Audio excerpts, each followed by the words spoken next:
पिता सदा ही अपने संतान के सुख की कामना करते हैं, उनके भविष्य की चिंता करते रहते हैं।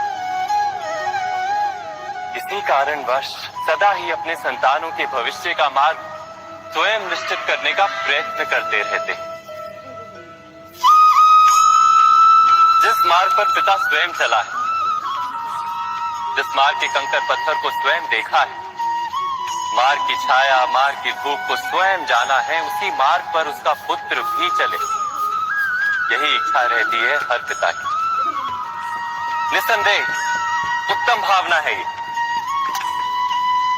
किंतु 3 प्रश्नों के ऊपर विचार करना हम भूल ही जाते हैं।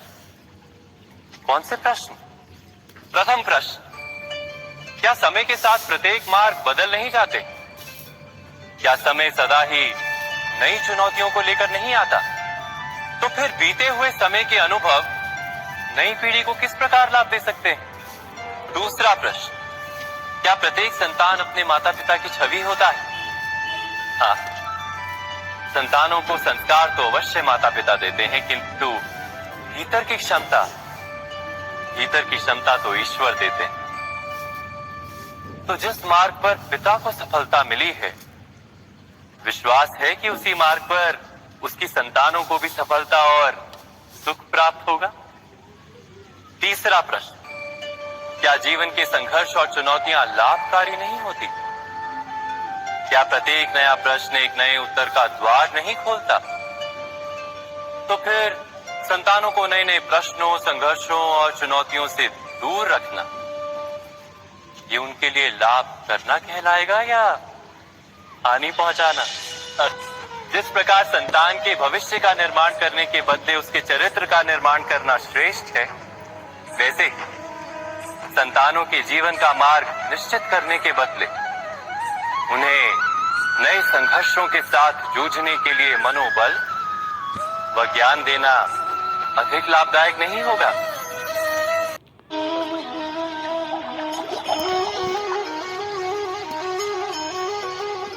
इस संसार में आने वाला प्रत्येक बालक संपूर्णतः संस्कार रहित होता है। उसके अंतर पर ना किसी अच्छे संस्कार के चिन्ह अंकित होते हैं, ना ही बुरे संस्कार के। अर्थात जन्म से बालक में ना कोई गुण होता है और ना ही कोई दोष। तो ये दोष अथवा गुण किस प्रकार प्राप्त होते हैं? क्या हमने कभी विचार किया है? जो बात माता पिता के मुख से निरंतर सुनी जाती है, वही बात उनकी संतानों के हृदय का संस्कार बनती है। जैसे किसी गांव में नदी तट तक एक पगडंडी बन जाती है केवल उस मार्ग पर बार बार चलने के कारण। अर्थात माता पिता के हृदय की इच्छाएं उनकी संतानों के हृदय का दोष अथवा गुण बनकर जन्म लेती है। क्या ये सत्य नहीं? पर फिर भी जब उनकी संतानों में कोई दोष दिखाई देता है, तो माता पिता आश्चर्य और दुख से भर जाते। माता पिता का हृदय ये प्रश्न करता है कि उनकी संतानों में ये कुसंस्कार आए कहां से? सत्य तो यही है कि माता पिता अपनी संतानों को अनजाने में ही कुसंस्कार के बीज दे देते, जो उनके संतानों की हृदय भूमि पर कुसंस्कार का वृक्ष बनकर उगता है। अर्थात अपनी संतानों को सुसंस्कारी और धर्ममय बनाने की आशा रखने वाले प्रत्येक माता पिता को प्रथम अपने हृदय की इच्छाओं पर अंकुश रखना क्या अनिवार्य नहीं? पूर्वजों की इच्छा, आशा, महत्वाकांक्षा, क्रोध, बैर, प्रतिशोध, यही सब आने वाली पीढ़ी की धरोहर बनते हैं। माता पिता अपनी संतानों को देना तो चाहते हैं समस्त विश्व का सुख, पर देते हैं अपनी पीड़ाओं की संपत्ति।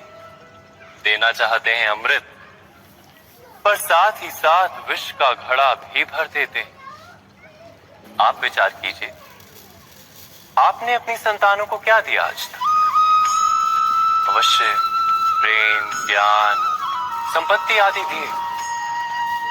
पर क्या साथ ही साथ उनके मन को मैल से भर देने वाले पूर्व ग्रह नहीं थे?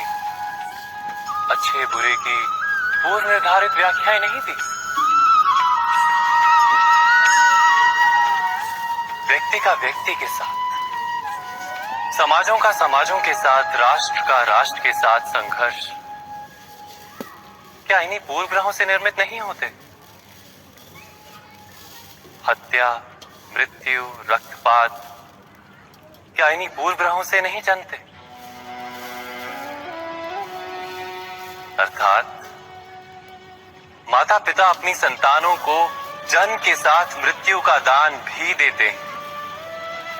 प्रेम के प्रकाश के साथ साथ घृणा का अंधकार भी देते हैं, और अंधकार मन का, हृदय का हो या वास्तविक हो, उससे केवल भय प्राप्त होता है, केवल भय। स्वयं विचार कीजिए।